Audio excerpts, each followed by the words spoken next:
This week on The Futurists, Charlie Melcher. I'm a big believer that the age of linear, flat, fixed, and passively consumed stories is shifting over, giving way to an age where stories are going to be embodied, immersive, participatory, responsive, and social.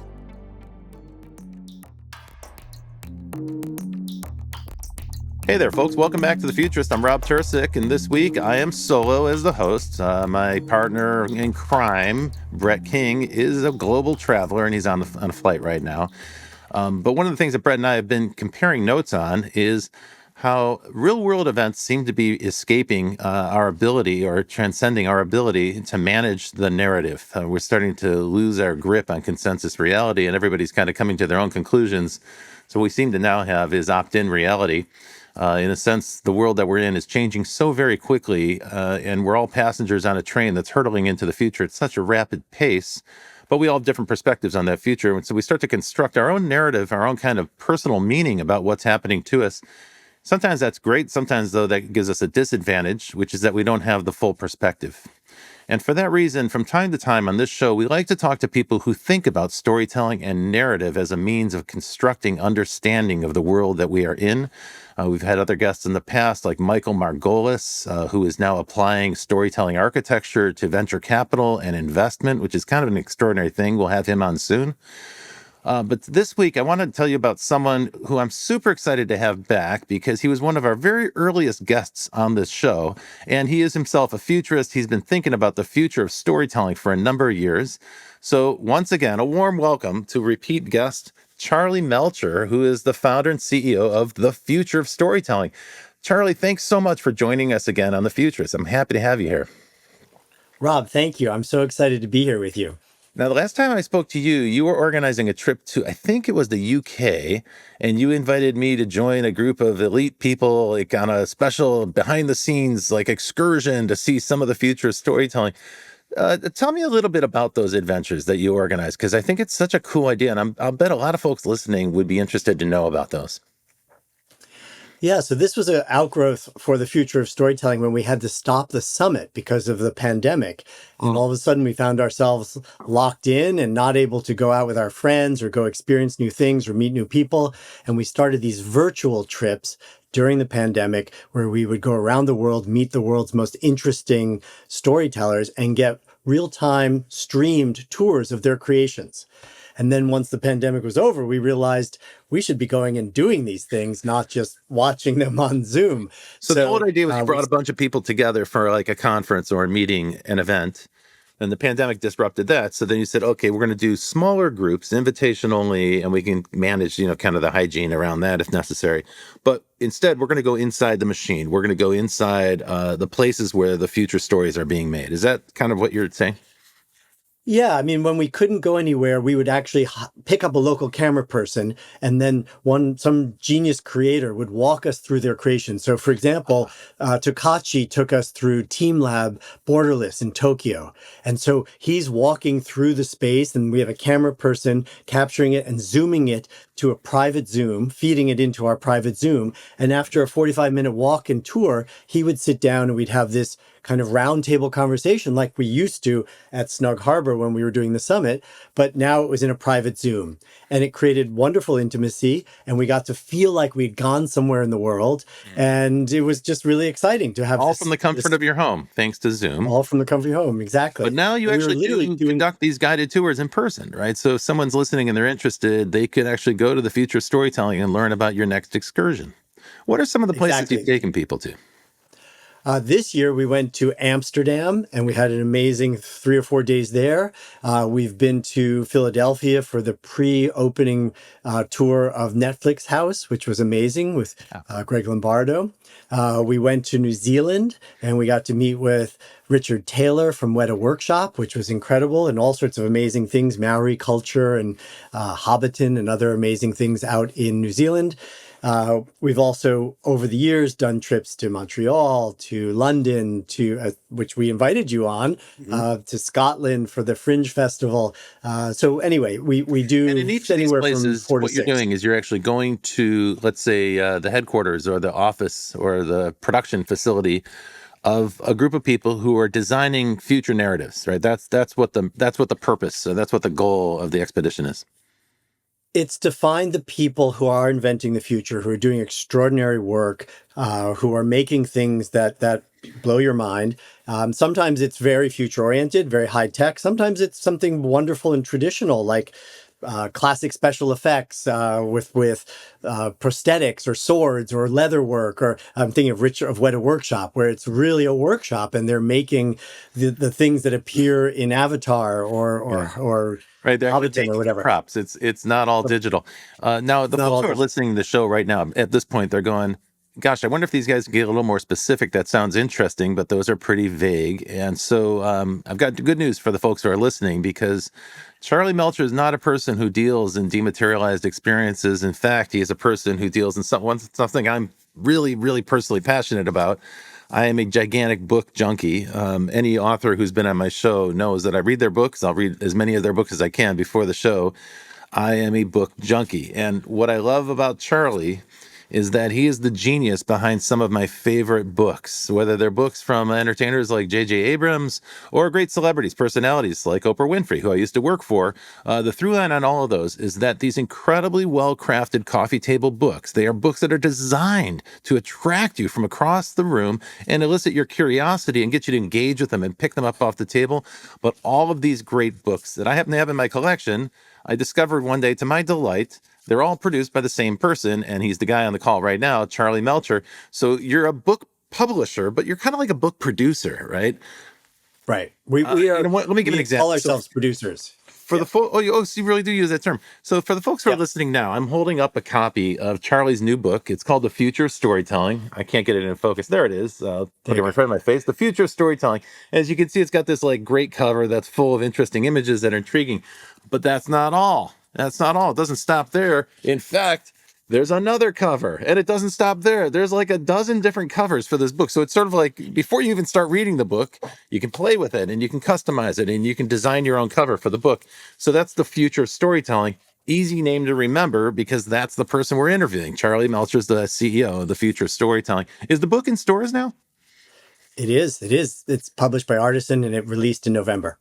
Super cool book. And so what we'll do in this show is we'll talk about some of the examples that you mentioned in the book, and they're so vividly portrayed with photography and diagrams and everything else. So for folks who are interested in the future storytelling, this is really the good stuff. I was blown away by the quality of it. I always am. You I know it probably sounds like I'm hyping this. I don't hype books on the show. I don't. Every book I talk about is something that I've personally read and enjoyed. Otherwise, I wouldn't speak about it. But what I do notice is the quality of most bound books has kind of gone downhill, particularly books published in the United States. And that's a function of the decline of publishing overall. There are still some countries, Japan notably, where they produce really exquisite art books. I happen to collect those as well. And I notice that quite a few of the very best with the good color reproduction, the accurate color, high resolution graphics and so on. Those are often published elsewhere on really high quality stock. But literally every book that Charlie publishes is an heirloom item that will be around for generations that you can pass on. Charlie, tell me about that. Tell me about your motivation to put this stuff in writing in a book, in a physical book form. I started in publishing in college, so I have a long history of working with paper, with design, with writing, with images. I love going on press. I'm a huge fan of the mechanics of making books. So I've been involved in publishing for 30 years, and it was only about 15 years ago that I realized that my interests weren't just about paper and ink and binding, but actually about telling stories more broadly. So that led to us starting the future of storytelling. But I love that my career is grounded in the old-fashioned form of storytelling, one of the oldest forms of storytelling, which is the printed word. Every time I go to New York, I'll visit a store like Strand, spend hours there. I get lost in the books, and I end up carrying home a whole suitcase filled with books, which unfortunately just accumulate on my shelves here because I've got such a backlog of books. You can't see it, but behind me there's a coffee table with at least 50 beautiful books on it. Two new Jenny Savile books. So I'm a fan of painting, and she's outstanding, and they're very high quality books. But a moment ago, you said something I think is really important, which is that you've expanded your thinking beyond printed books, and your understanding of storytelling has expanded beyond beyond the pages of a book, I should say, beyond the cover, what can be contained in a cover of a book. I think this is an important departure point for today's show because if you do purchase Charlie's book, The Future of Storytelling, what you won't find is a lot of references to printed books or printed works. Instead, what you're going to find is a lot of experiences in the real world. And now, Charlie, that's an important differentiation. So give me a little bit more about your focus on experience, this idea of storytelling as experience. Yes, so this came out of, well, honestly, comes out of being a curious person with a body, but I I think we all are trained to appreciate experiences because that's how we evolved as a species, to use all of our senses, to use our limbs, to have agency, to have embodiment, to live in the world. And one of the things I've always struggled with is that most of the ways we've consumed stories ever since the invention of the alphabet has been through our eyes and our ears. It's almost to the exclusion of all the other senses. And yet we understand the world through not just the five senses, but some scientists have suggested there are 30 different senses in the body or more. And all of those feed into our brain, into our understanding. Annie Murphy Paul wrote this wonderful book all about embodied cognition and does a survey of all these wonderful scientists and shows that actually emotions originate in our bodies, and then our brain makes sense of that. Yeah. So I felt it's such a shame that most storytellers have only had access to a palette of like two colors. Like, I mean, not literally two colors, The but two like they're sensations. just two sensations. Well, what's happening now, and what I find myself is that when I'm in an experience that is a fully embodied, multisensory experience, it's much more powerful. Yeah. It's more And you remember emotionally it. resonant, Because and you it's remember. embodied, you'll never forget it. It's an experience that you had. Where I think, one of the things I find when we watch streaming, you're on Netflix and you're kind of binge watching a whole series, it just kind of all blends into one long linear narrative, and you sort of remember the characters and the premise and so forth, but you'll forget the key scenes and the dialogue not too long later. So in a way, we're so oversaturated with print media and with visual media that it causes a kind of instant amnesia, and it becomes very hard to recall how it was constructed. And so you can kind of have a residual memory, maybe what the gist of the story was and whether you liked it or not, but it's hard to recall specifics. Whereas for everyone who's listening, you can imagine that I'm sure half the people listening to the show have had some drastic experience in a snowstorm, whether it's a skiing incident or a driving incident or something else. But if you've been in a cold place where there's an extreme weather and you're trying to do something, you're going to have an embodied memory of that. And you can remember what you were wearing, where you were, and what the temperature was, and whether the wind was biting and howling and ice was cutting at your face and so on.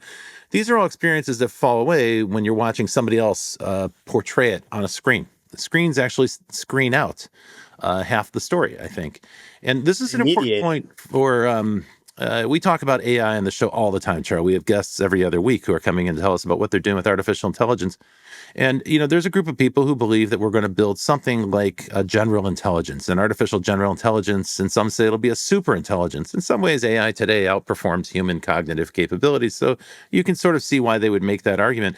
But I differ with those folks. And one of the reasons I differ with them is that the nervous system extends through the whole body. And like you said a moment ago, the perceptions from our body, hot, heat and cold, temperature, attitude, altitude, the angle that you're at, how much you're balancing and so forth, that ain't stuff that's going on through your eyes and ears. That's happening in your body. So embodied experience is lived experience. And the term you use to describe this is living stories. Now tell us all about living stories. Unpack that for the audience. Sure. Well, I'd love to share a story. I had this experience some years ago at a Punch Drunk, the immersive theater company. Yes. They put on these amazing immersive theater shows in a building. They'll take over 4 stories of a building and build every room into an intricate set. And you wear a mask, but you get dropped into this space. And the only 2 rules are you're not allowed to speak, and you have to keep the mask on. But otherwise, you're free to wander anywhere. And different actors come into rooms and follow you. Or sorry, you follow them. People follow the actors. So the Or you actors can are just wander. unmasked and the audience has this anonymity. So the audience is all kind of generic masks. Yeah, it's like you're invisible. You're like a ghost. So I was going to see this one called The Drowned Man, and I had flown to London for it. And I spent a couple of hours wandering around in this building, and it was amazing and so visceral and sensorial. And there, you can touch things and open drawers and hear music and all that. And I started to get tired. The jet lag was catching up with me. And just then, this young actress, wearing this very tight leopard skin dress and ruby red lipstick, high heels, she walks into the room I'm in. And I think, okay, I'll stay a little longer and I'll see how she plays through.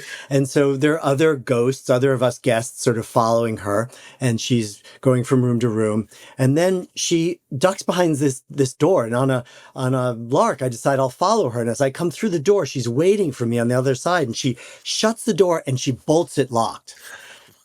And I'm like, uh-oh. And then she motions for me to follow her down this little corridor into this dimly lit office. And once we're in there, she reaches up and she takes off my mask.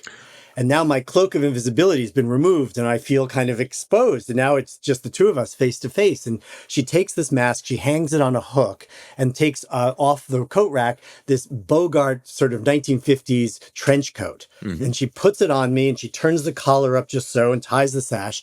And now she takes me down this other little corridor into a room and it gets darker and darker. And all of a sudden we're in pitch black and she lets go. And now I'm just alone in the dark and my heart speeds up and my ear, all my senses go on high alert. And then I hear action. And there's this loud noise and a flash of light and then another flash of light. And my eyes adjust to this staccatic light. And I realize I'm surrounded by 30 or 40 of these silver umbrellas, the kind that photographers use to diffuse strobes. And my eyes adjust and I see the actress and she's across the room and she's walking slowly towards me, but she's got this intensity in her eyes. And I think, is she crazy? Like, is she friend or foe? I start to worry that I might need to be prepared to defend myself against this woman. She looks so intense and she comes closer and her hand's coming up from my neck and I can't move. I'm frozen. Wow. And then her hand lands gently on my cheek. And then she takes another step forward, and now I feel the warmth of her body up against mine, and I can smell the sweetness of her perfume. Instinctively, my hands go around her waist. And now I'm there in this room holding this young, beautiful starlet in my arms, and I realize I'm no longer afraid of her. Now I'm afraid of me. Oh. Like, what role am I willing to play here? I'm a happily married man, but I'm alone in this room with this young woman. She's looking up into my eyes and she leans up. Cut! I hear over the loudspeaker. And she stepped away and I'm shaking. Like every part of me is like activated and I'm in the dark again. And then I feel her hand and she takes my arm and she takes me back into that little office and she undoes the trench coat and hangs it up and she takes the mask and she puts it back on my head and she's about to see me unceremoniously out the door and she stops and she whispers in my ear, "I think you'd be great for the part."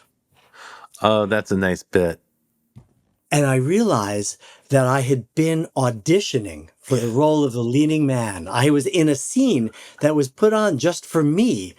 And I loved it. I mean, literally, I walked around London the rest of the weekend with this hop in my step. I mean, I saw the city like it was a set for adventure waiting for me around every corner.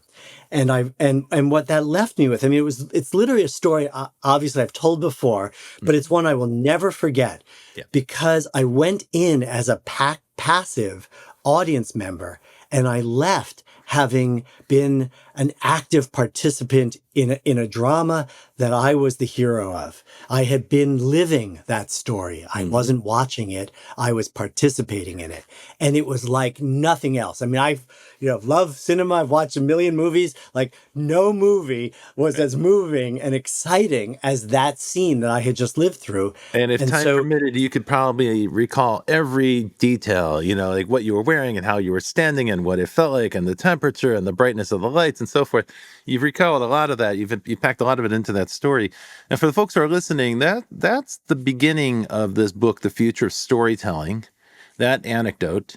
And the book is filled with an immense number of examples, very clearly presented in Charlie's beautifully written prose. It's almost poetically described so that it's entrancing and fun to read the book. It's beautifully presented. but it's also the examples are so fresh and current, and they range from everything from like Minecraft and Baldur's Gate, like online games, to things like Disneyland or Burning Man or a shopping mall. And so these are things you can experience yourself, but his book is kind of like a guided tour to these things. Of course, Charlie's been accumulating these experiences for 15 years. Now, the term you used a moment ago, which I think I want to come back to because I think it's really a very important one for us for this show, is embodied. All right. And you actually talked about holding somebody else's body, the actress's body. You could feel her body heat, right? So you had that a Yes. kind of very literal version of being embodied. By that, though, what I'm trying to get to, and why I noticed that word, what I'm trying to get to is this idea that storytelling can be tangible. It can be tangible experience. And I think if you read books on a Kindle or if you stream Netflix or other kinds of streaming programming, it's disembodied, right? It's dematerialized, it's digitized, and therefore it feels evanescent. And somehow I think, in a way, it's devalued through that. Where the experiences you're talking about, these embodied experiences, they stay with you, right? You felt them, you lived them. So that's what you're describing as a living story. Yes, I think a living story is one that has a handful of different characteristics. One is certainly embodiment. Another one is that it is you have agency, like you have the opportunity to make decisions and act in the story. Another is that it's immersive, that you're inside some sort of world, a story world. Another is that it's responsive, meaning it understands who you are. It's personalized, or it's changing depending on who you are and how you show up. And then of course social, which I think is a very important piece of living stories as well. And if you have all those things, agentic, immersive, embodied, responsive, and social, it's so powerful that certain stories can literally be transformative. Hmm. Like that story I just told you. I will never forget it. I'm changed because of that story. So those are the characteristics that I define as part of living stories, and I devote a chapter to each one in the book. Very cool. Now, let me go back and unpack the meaning of a couple of those terms because we've heard them here on the show, and folks in the technology industry use those terms in a metaphorical way to describe what they're doing, but sometimes they use them in with a different meaning than what you intend. So let's start with agentic storytelling. So the term agentic, of course, a very trendy term for 2025 and 2026 in the AI space. And there, what we mean is an AI that you delegate. You delegate some responsibility. The example would be an agent that can book travel for you, so it can actually go out and find the best flights and actually pay for them with your credit card, but you're not involved in that transaction. You've relinquished control or delegated authority to the AI agent. That's what they mean in the world of AI. But when you're talking about agentic storytelling, your meaning is quite different. In fact, I'd say it's probably the Almost opposite the of that, opposite. because you're not delegating anything, right? The agency is conferred upon you as an audience member. So traditional Yeah. media typically makes us passive, right? Especially if we're watching a show or watching a film, we're sitting there. Your job is to sit there and watch. The entertainer's job, the producer's job is to make the show and entertain you. But what you're describing is kind of co-creation, where the audience is enlisted in the act of participating, the act of creating the story. Without that audience, there'll be no story. There'd just be half the show would be the audience, the show, the cast, I suppose, but none of the Right. audience. And so this is an interesting thing, right? Because the show doesn't exist until you show up, and that's the agency that you're talking about. You take action. Exactly. And I think it's one of the things that I've always struggled with traditional storytelling media, which is that we truly, our only role is to sit and listen Mhm. or watch, and Mhm. we don't get to play. We don't get to have a role. And I think that the explosion of the web, social media, having phones, like all of these things have trained us to believe that we can create, that we have a voice, that we can share and make. And then you go and sit in front of a television or movie screen and you're just mute and dumb and, Yeah. passive. And Yeah. so I don't think that that's a natural state. I don't believe Mass that media people, conditions us. It's a form of conditioning that gets you to become passive, right? And we see this reflected in our politics. So we're not just speaking metaphorically here. People are being conditioned to become passive and just sort of watch the world roll by the same way it rolls by on a screen. Okay, let's go back to another one of the words you mentioned. Immersive, a word that is somewhat overused with new media yeah, these days. Unfortunately, it's an excellent word, so it does describe it. But we've had a number of guests on our show here talking about virtual reality, augmented reality, extended reality, digital twins of various sorts. And while those are all interesting, to me, they all still remain in that zone that I call perpetual sunrise. The sun never really fully rises. It's like perpetual dawn. Personally, I would love it. I think those are cool experiences. But what I know is that hardware is hard. The devices aren't really ready at this stage, even today, with the advances from Apple's Vision Pro and the massive investment by Facebook or Meta into building out the Meta Quest headsets. Those are incredible increases in power and ability and resolution since 2017. So big advances, huge billions of dollars invested in it, and yet it still falls short. So if you use those devices, what your primary sensation is that your neck hurts because you got this heavy thing on your head. No one likes to put their head in a bucket, no matter how cool the experience is. That's a very disorienting thing, to pull something that covers your face and blind yourself in order to get into another world. So there are some pretty big psychological and physical barriers to immersive media.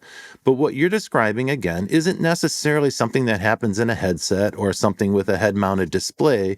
You're talking about a theatrical experience that you can walk into, stand up, walk around, peer around the corner, follow the actress behind the scenes, as you described. Tell me more about that concept of immersion, because I think that's quite a different usage than we've heard on this show before. Yes. So I do agree with you that the word immersive has been overused and to some degree has lost a lot of value because of it. What I mean by immersion here is the ability to create an immersive world, to create a world that's filled with a set of possibilities, right? In nonlinear storytelling, it's the world building that allows for the story to be discovered or co-created and unfold. So this can be in a virtual world, or it can be in an analog world. For example, the one I was describing with Punch Drunk, a very beautiful, very richly detailed world that you could wander through. It can also be absolutely in a gaming engine or a virtual world. So, but for me, the secret to this is that it's not just physically immersive, because in some people use immersion, what they really mean is like, oh, it's something that goes 360 around you. I think that for there to be real immersion, the kind that we aspire to in living stories, you need to not just have that physical immersion, but also a kind of participatory immersion and an emotional immersion. If you can do all three of those things, then you've really been able to transport somebody, to make it believable, to put them, mind, body, and soul in the experience. And so I create a little chart of immersion, suggesting that there's almost like a scale of immersion, a way to judge or to rank different types of experiences to their level of immersion. But ultimately, the reason you're doing that is because just like in any great world building, it's the world that then helps to allow for a set of possibilities for you to create and discover a story. So for the folks who are listening, what Charlie's describing is presented in his book. It's a chart that he calls the scale of immersion. And essentially, it talks about three different paths to creating an immersive experience and the ability for the producer to kind of dial up the intensity of each one. And that's why it's a scale. And those three paths are, let me think about this. So there's the physical element, right? So you're not just sitting there watching with your eyes or listening with your ears, but you're actually in it with your body. So that piece. There's an emotional connection, and you described that quite eloquently in your story about Punch Drunk, and this participatory notion that we've been toying around with. Okay, folks, we have to take a break right now. So hang on tight, because we'll be back with Charlie Melcher and more about the future of storytelling after this. You're listening to The Futurists. Don't go anywhere. We'll see you in a minute.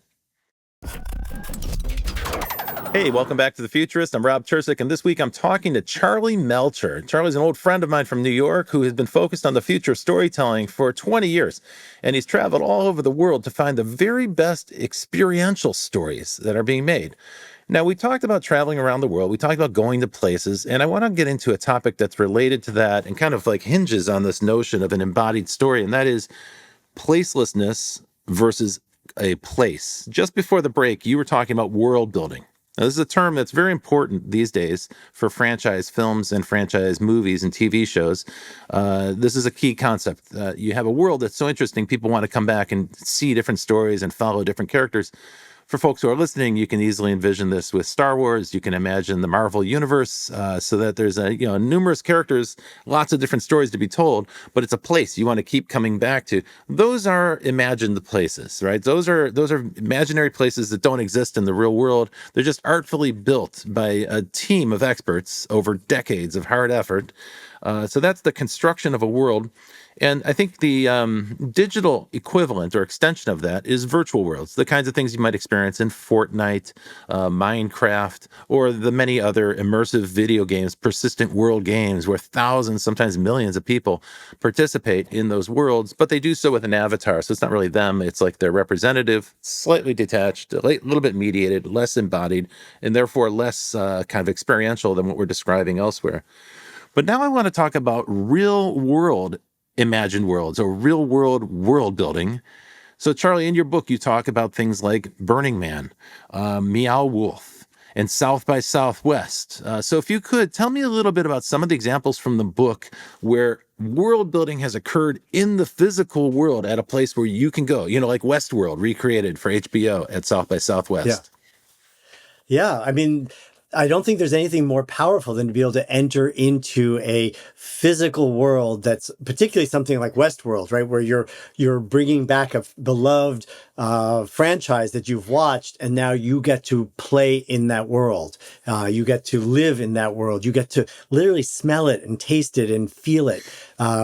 It's complicated. It can be expensive to do. But when those kinds of things get built at a high level, get produced at, with high production values and great attention to detail, they're absolutely transformative. They're mind blowing. People, I mean, I think about Meow Wolf and their great spaces that I think there are 4 or 5 of them now around They the are world. And amazing. It's like walking amazing. through an acid trip. It's astounding to me. But tell folks who are not familiar with Meow Wolf, give them a short description of what it is, where it is, and what they would Sure. experience. Well, the classic is the original one in Santa Fe. It's called the House of Eternal Return. It was built in an old bowling alley, which I love. I'll get back to that in a minute. But you enter in, you see what looks like the front of a picket fence in a normal house. You walk into the house and there's no one there. It's empty. There's papers, there's photographs on the wall, the television's playing. You're sort of looking around, pulling out drawers, trying to figure out what happened here. What's the story? Who are the characters? And then you're in the kitchen and you open the refrigerator and it's a portal. White light floods through and it's open space, and you step into the refrigerator and you're going through a time warp, and you literally enter into a world where nothing is the way you knew it. No, and on the other side, like at least when I did it, on the other side, you get through the refrigerator, you go through like a white tunnel. It's like 2001 Space Odyssey. And on the other side, you look up and there are these giant aliens, and like the scale of the room is so vast. And you're like, wait, I was just in a Victorian house. It was a perfect reproduction of a Victorian house. And just by crawling through this tunnel in the fridge, I'm now in this world with these I'm having an acid alien creatures towering above me. It's so great because they mess with your sense of like physical scale, your sense of self. Yeah. So that's Meow Wolf. Immersive experiences, and they're place-based, they're entertainment, very much so. You can have an event there, you can have a family gathering there if you wanted to. People book them for parties. The one you're talking about is built in an abandoned bowling alley in Santa Fe, and actually the benefactor there is George R.R. Martin, the author of the Game of Thrones books. Game of Thrones. Yeah. He was so enamored of what they were doing with experience and story in the future storytelling that he sponsored that. But since that time, they've actually been quite successful. They've launched Meow Wolf experiences in Denver and Las Vegas and many other places. Tell me a little bit about those, because they're quite different from the House of Eternal Return. Each one has its own sort of story world that they're building out. So they're not the same, but they have the same underlying principles, which is that they take you on this physical journey where you are, everything that you know is no longer familiar. They're filled with creativity and color. They use a huge troupe of artists to create these rooms and these spaces. They're almost all very physical. They play with, intentionally, they don't do things according to code. So like steps don't have the same normal risers to them. They're often not right angles in any spot. Like they're intentionally trying to mess with your your very safe world that you come out of. Our world is constructed in a way so that people don't fall when they go on steps, or they have railings, or everything is done to protect you and have consistency. And this place is designed to mess with all of those expectations and to show you that it's possible to see the world in a whole new creative light. You kind of And I step out of love your that about conventional them. existence and into a different, Exactly. an imagined existence. They're never done, so they're a little bit like the Winchester Mystery House in San Jose, in the sense that they're constantly under construction. Like you said, there's an army of artists that are working full time. When I was in the one in Santa Fe the first time, there was a Zydeco room, which was kind of cool. It was like a New Orleans house, it was all covered with bricolage. And someone said to me, just 2 weeks ago, this was like a Victorian dollhouse in this room. They completely ripped it out and renovated it overnight and then replaced it. So there's reason to come back again and again. But that's like Yeah. hearing a great story told again and again. A great storyteller is going to modify it based on the audience, based on time and his own personal or her own personal Yeah. transformational journey. Okay, so that's Meow Wolf. Let's talk about the Disney World things. This is actually, we had this conversation. You really wanted me to go to Walt Disney World, and I didn't do it because I wimped out. I should have gone. I should have taken the Yeah. opportunity. But you were like, hey, they have this immersive experience where you're going to be on a Star Wars vessel and you can actually be part of the show. And I was like, doesn't sound like it's for me. I should have done it. Tell me all about You what I should have missed. done it. Here, I'm going to show you a picture from the book. Oh, great. That's me in an Obi-Wan Kenobi That's outfit great. Oh, with one of the Obi-Wan cast. Melcher. Yeah, so there you get to actually live in world, and you are on the conceit is that you're on a cruise ship, an intergalactic cruise ship, and it gets taken over by the First Order. They sort of take over the ship. There's the rebels and the First Order, and there's a whole story that plays out, and you get drawn into that story as deeply or as lightly as you want. You can just sort of watch it in the climactic scenes that happen, or you can literally start texting with the characters and go down these deep rabbit holes of intrigue and That's cool. So, participation. so similar to your story about the drowned man experience in London, you can engage with the actors one on one, and they'll deal with you. They'll respond to you, like you'll get their attention, which is cool on one hand. Like, wow, I don't get that kind of experience in mass media. But secondly, it's deeply weird, right? Because now suddenly you're in the show and you're on. You have to be like doing something in character, right?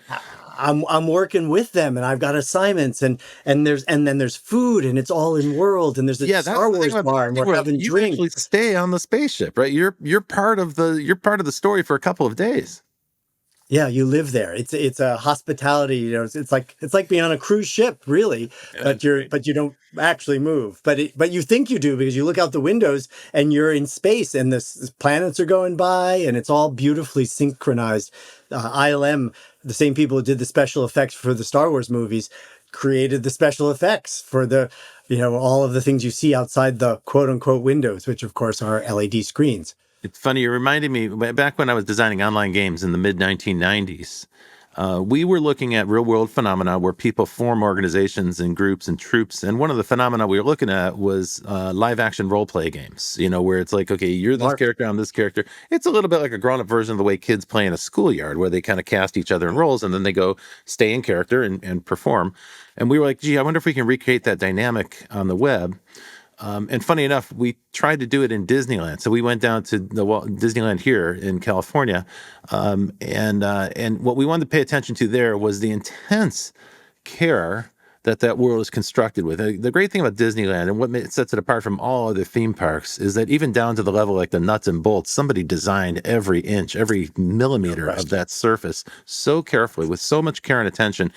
And that's probably consistent with most of the experiences you have in the book, where they have not just been conceived in an original and bold way, but that the idea has been carried out to the utmost extent. I think that's one of the yardsticks you use to measure the events that you include in the books is the attention to care and quality, the integrity with which they're expressed.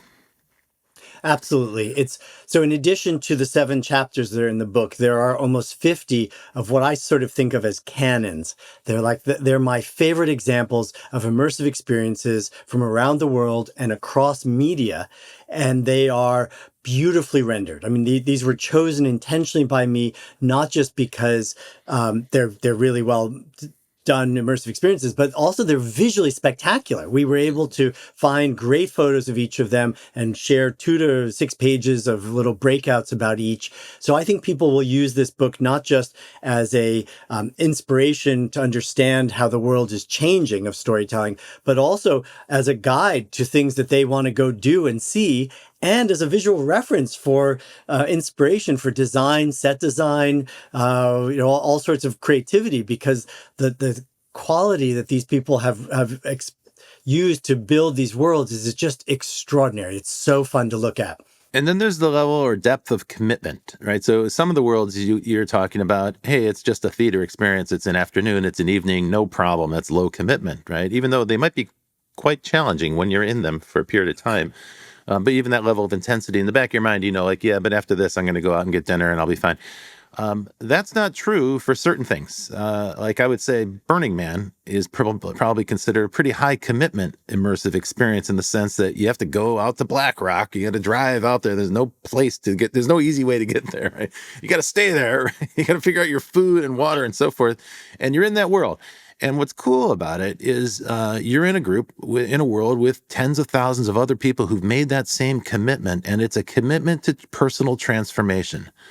Now, previous societies had this baked in, right? So if we think about pre-industrial societies, there were rituals of maturation and rituals. So when you transform from a child to an adult, where you have to go out in the wilderness, or have to go out and find your spirit animal or your guide, or have a dream, or, drink this substance or something. But you had to go through a ritual of transformation. And to my mind, that's one of the great appeals of things like Burning Man, the idea that you have to go there and experience this transformation, not by yourself, not solo, not in the wilderness, the way I like to go hiking in the Sierras by myself. That's transformative in its own way.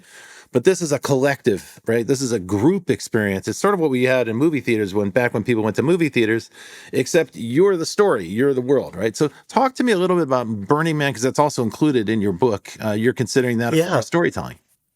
I do. I think of it as an amazing example of collective world building, right? Mm-hmm. Because literally the whole plot is sort of built up. It's everybody has this full commitment. I mean, you think about the costumes, the way people dress, the gifting. It has its own set of rules. It's almost like its own physics, right? There's a whole set of social interaction rules that change the way you show up and interact with people, which is great design. It is a collective social experience. As you were saying, we have this sense of awe that comes when you're with a huge group of people going through a ritual, like watching the man burn. And it is of all of the ones, honestly, that are in the book, it's probably the one that's most transformative. Yeah. I mean, I know people who come out of Burning Man, and there's this element that's called bleed, where you go into a story world, you play a different role, you're empowered to play a different character, which, by the way, also happens for people. You've got your lawyers and your doctors who are very buttoned up by day, and then they go to Burning Man and they let their hair down, and they're free to discover other parts of their own personality and character, because the rules are different here. And then that discovery ends up staying with them when they leave and go out into, quote unquote, the real world. That's the ritual transformation fully conceived, right? So you go to this place, okay, cool, I'm going to go to Burning Man. Yeah, I rented a van, I got my food and stuff. And then you have this profound shift. And when you come back, you're going to return the van to the rental place and you're going to go back to your day-to-day life, but that shift stays within you. And I think this is at the essence of what we're striving for with experiential storytelling. What we're trying to get to is to help people achieve that more and more and more. Charlie, I want to divert to a story here that's totally tangential to what we've been discussing. But I was reading it this morning, and as I was getting ready for the show, I was reading this over coffee, and I thought, I want to bring this up, and you just gave me a perfect opportunity to it. This idea of stepping over a threshold of experience that's going to profoundly change who you are. I want to start this out by framing it like, what's the point of stories? Why do we tell stories? And my belief is that we tell stories to create meaning, to construct meaning in our lives, because otherwise life is just a meaningless series of incidents that we're responding to. When we come home at night, someone says, "What happened today?" And you say, "Oh my gosh, you're not going to believe it. Let me tell you what happened." You're recapitulating those random experiences in a sequence that has meaning and structure. And so what you're doing is you're actually processing that and building meaning in your life by doing it. The story I read this morning at breakfast was a story of a woman who broke up with her boyfriend and discovered that she was bisexual. And so the story was her experience as a bisexual woman. 6 years later, she recapped her experience. And one of the things she said is there's profound resistance all the way around. First, there's all the people that she knew before who knew her as a heterosexual woman. And then they were kind of like shocked and had to recalibrate to understand her in this new way. But then there's also the people in the queer community who, frankly, were like, "Well, you're just slumming. You're just a tourist in this zone. We don't really believe you're fully gay." And so she had to overcome that kind of resistance and enter that group and gain acceptance, like a new tribe, right? But she said the hardest one for her and the most profound change was her own internal biases and conditioning that she had been raised with, that she had been kind of drummed into her as a child. These were everything from values and religious beliefs and cultural contexts that she had to set aside and put aside so that she could make space for this new experience and understand the new meaning of it. Now, I realize that's kind of a left turn from what we were talking about, but I think this is an important point, and it's what I wanted to get to in today's show in closing, which is that the future of entertainment, the future of media, and the future of storytelling is deep experience. It's not just experience that you enjoy, savor it like a gourmet, but instead it's experience that's profound and transforms you. It transforms you in ways that you will no longer fit in your old shoes. You can't go back to the way things were. It's kind of like that hero's journey, where the journey, begins with the hero is an ordinary world and there's a call to action, and then that person, he or she, has to go on a quest and, fight some villains and surmount some challenges and come back with a boon that's going to help the community that she came from or he came from. And in the process, that hero is permanently transformed and they just can't go back to the ordinary world. They're now a different person. Ultimately, that is the story of adulthood. That's the story of becoming a fully realized human. And what you're describing then as the future storytelling is the ability to commodify that process, that transformation process, and help lots of people achieve it. Maybe not on a mass scale like broadcast television does, where it just gets us all and turns us into kind of robots on a couch where we're sedated and passive, but on an individual scale, where one by one we're going through our transformative journeys and having these experiences, large or small. Could be something that just happens in an afternoon or an evening. It could be something big where you go out on an expedition. Charlie, if you don't mind, respond to that and help me understand your vision of the real future, like the future ahead. What lies in the future of storytelling? Well, I just want to start by saying how much I agree with you that storytelling it's not just about meaning. I think it's also about self-awareness, right? You learn about yourself through stories. We define ourselves through our own stories. And what's amazing about immersive experiences when done correctly is that they allow us to expand our own definition of self. They let us play other roles. We get to literally walk in other people's shoes and see what that feels like in a safe way. Whereas the world has conformed to keep us in a certain box. Yes. And now all of a sudden we get to step out of that box, play a different role, and decide whether that's part of who we are also. So I'm really very passionate about how storytelling is ultimately both a mass thing and an incredibly internal thing at the same time. But to answer your question about where are we headed, I'm a big believer that the age of linear, flat, fixed, and passively consumed stories is shifting over, giving way to an age where stories are going to be embodied, immersive, participatory, responsive, and social.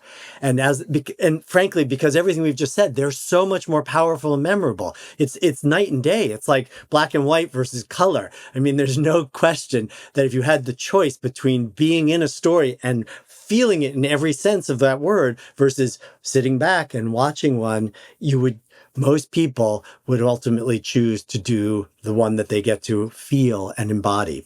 And there's another huge outcome from this, which I maybe is a good way to end, which is if you do spend your whole life from the very youngest ages having stories that are read to you or stories that you consume passively, and in every one of those stories, your role is zero.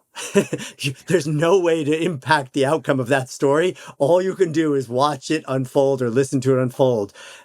Think about how you're going to show up in the real world and your sense of agency in the real world. Does that make you feel like you can change the world?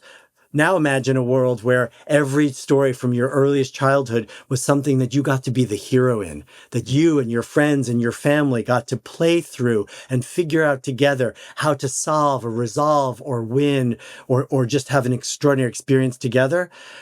When you're used to playing those kinds of stories and then you show up in your real life, you're going to have a very different approach to the problems that we face as a world.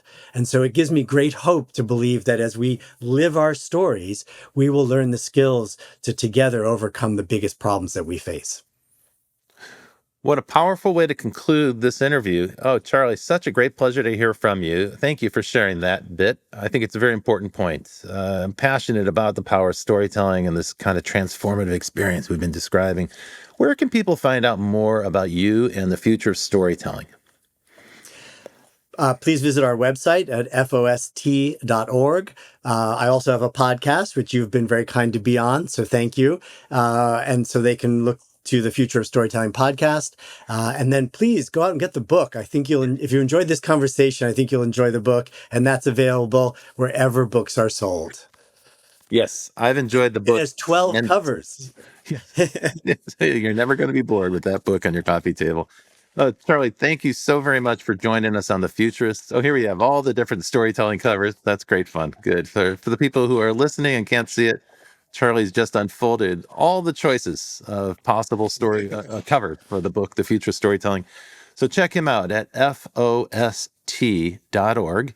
Charlie, thanks for joining us on The Futurists, and I look forward to seeing you next time I'm in New York. Thank you, Folks, Rob. this Thank is you The so Futurists. much. I'm Rob Tercek, and I'm the host of the show with Brett King. And each week, we'll bring you another guest who is working on their version of implementing the future that they envision, just like Charlie on today's show. So we'll see you in the future.